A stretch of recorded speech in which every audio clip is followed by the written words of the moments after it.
Hey guys, today I'm going to talk about a template I made with UAD Spark. Let's jump into it. Alright, so we have a session open here, and for some background context, I wanted to see what it would be like to mix with only the plugins available with UAD Spark. And I actually ended up learning some nice things and got really inspired by it and decided to put together a template of this in both Luna and Logic Pro, the two DAWs that I'm most familiar with. What I want to show you first is this track so you can listen to it. And what we're gonna first do before going over what's in this template is listening to it with all the plugins turned off and then turning them back on and just seeing what it's doing by default. So let's first turn these all off and let's take a listen.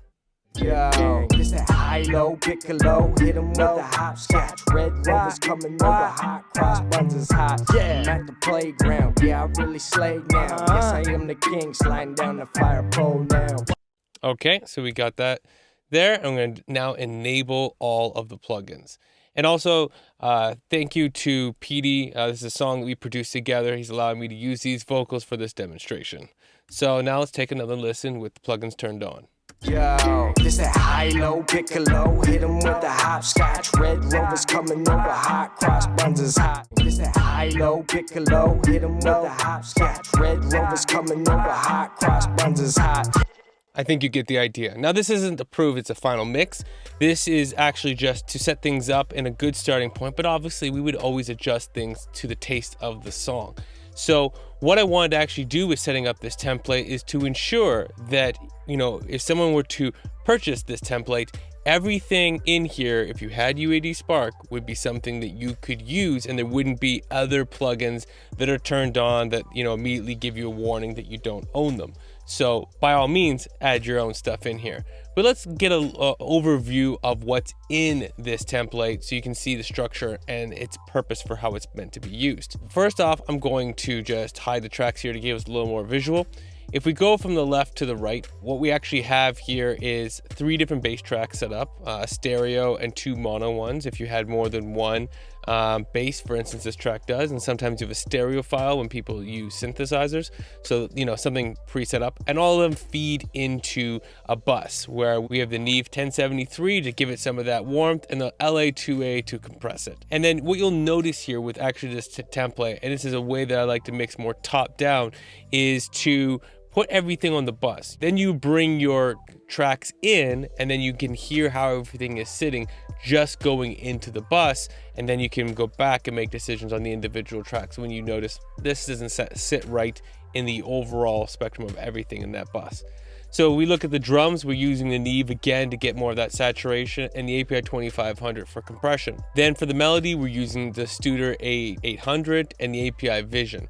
For instance, with the API Vision, some of the things that we're doing here is that we're adding a cut on the 50 hertz and below, and as well high passing around 100 just to make sure there's room for all the low end instruments.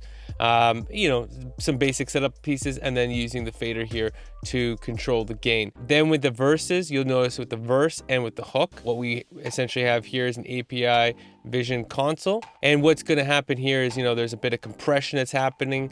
There's a gate set up, however, it's not turned on because that can be too harsh sometimes, too quick, but it is set up with some basic settings for you to start with. Actually adding in a little bit of gain through the line preamp to give those vocals some color, high passing, and putting some EQ on to cut some of the lows when it comes to the hook and the verse. But then when we get to the all vox, which all of the vocals sum into, if we actually close out these sends here, we'll see that our verse and hook and ad libs, they all lead into this all vocals, but they lead into it through the Vox channel.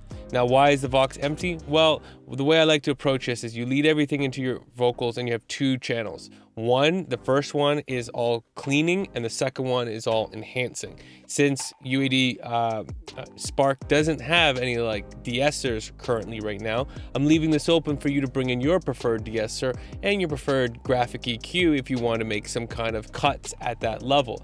But what we have here is we have 2 compressors and an API Vision channel strip to help thicken everything up and to balance everything off. Basically, the LA2A and the 1176 are what's going to actually give a lot of the meat to the vocal, whereas the API Vision is just a little touch at the end, and we're also adding some EQ at the end to give it some brightness and some presence. But we're doing that at the very end of the whole chain. As we continue onward, we see that we have 4 different reverbs set up: a plate, a chamber, a hall, and room. Lexicon 224 is being used heavy here, but the pure play is being used for the plate. And then we're using Galaxy Tape Echo for the delay of a quarter and a eighth. Then as well, we have API Vision on each of those buses that sum all of the verb and sum all of the delays together so that you can make adjustments there. And then again on the all effects in case you want to make a more global change across all of your effects.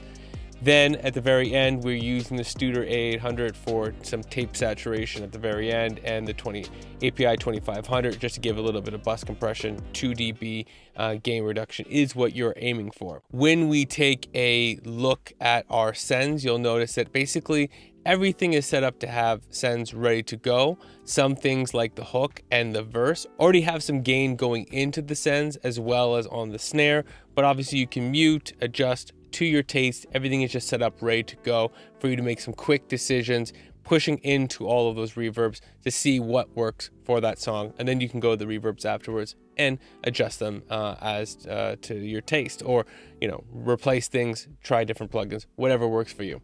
So essentially, this is the routing that is set up with everything, and using these different plugins that are available in the UAD Spark throughout the entire mix. When it comes to the Logic template, it's all the same thing.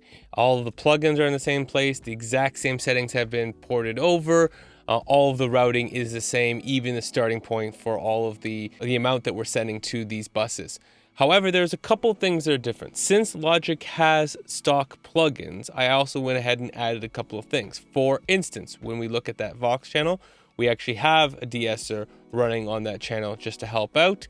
As well, on the main, what we have here is 2 different limiters, the adaptive limiter and the regular limiter, and then the multimeter so you can see how things are set up. But overall, everything here is the same with the Logic One, minus a couple of additions. That's going to be it for today's video. If you're interested in the template, links above, links below. For anybody who wants to get it, it's going to be available for Luna and Logic Pro users. And there will be a video that you'll get when you make your purchase to learn more about how to use it. And otherwise, have yourself a good day. Peace.